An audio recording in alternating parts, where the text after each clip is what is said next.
Чуваши выбирают логотип и девиз грядущего года экологической культуры и бережного природопользования.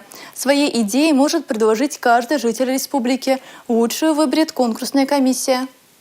Уже сегодня участие в конкурсе принимают как взрослые, так и дети. Свой креатив проявляют в виде карандашных рисунков, компьютерной графики. Кто-то делает полноценные презентации с примерами, как будет выглядеть логотип на различных предметах. Присылать можно отдельно и девизы, которые отражают любовь к Чувашии и ее природе.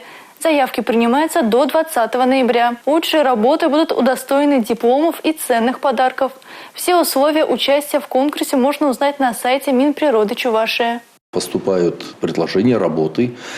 Есть очень интересные предложения. Надеюсь, что интерес к этому проекту будет только нарастать.